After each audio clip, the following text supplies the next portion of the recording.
Picture someone in your life for a second. Maybe it's a cousin, an old classmate, or a really close friend who almost doesn't exist online at all. No Instagram dumps, no Snapchat stories, no TikTok clips, no constant updates about where they are or what they're doing.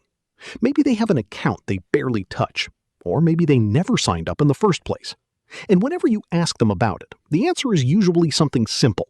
I'm just not into it. I don't really care for social media. I'd rather keep things to myself.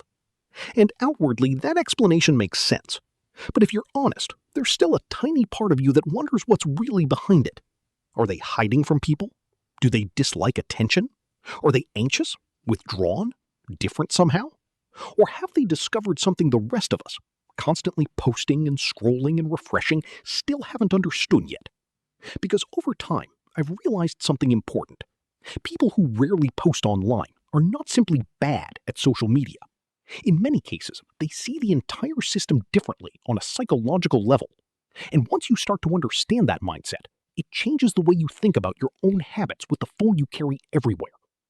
First, it helps to understand what posting online actually does psychologically. Most people believe they post to save memories, keep in touch, or let friends know what's going on in their lives. And yes, that's part of it. But underneath that is something deeper. Researchers studying online behavior have repeatedly found that a major reason people post is tied to what psychologists call self-presentation. In other words, shaping the way other people see us. Every photo, every caption, every story is a small message saying, this is who I am. This is what my life looks like. This is how I want to be perceived. We are not only sharing experiences, we are building an image. And naturally, we hope for something back.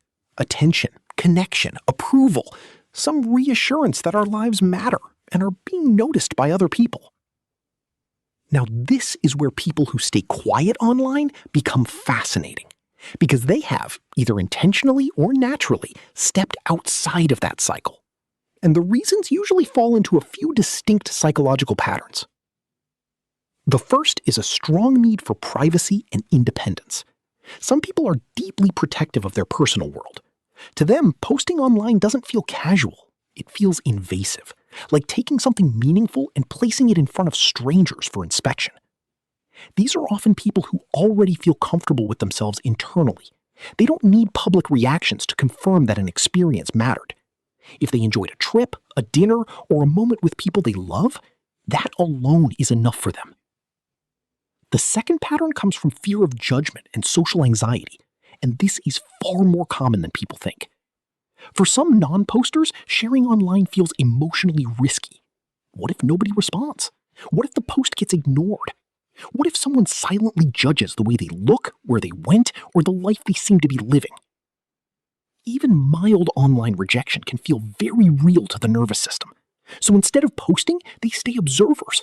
They watch content, scroll through feeds, keep up with everyone else, but rarely share anything themselves. Because once you post, you become visible. And being visible means opening yourself up to evaluation. For some people, that cost simply feels too high. The third group is probably the most interesting psychologically. These are people who no longer depend heavily on external validation.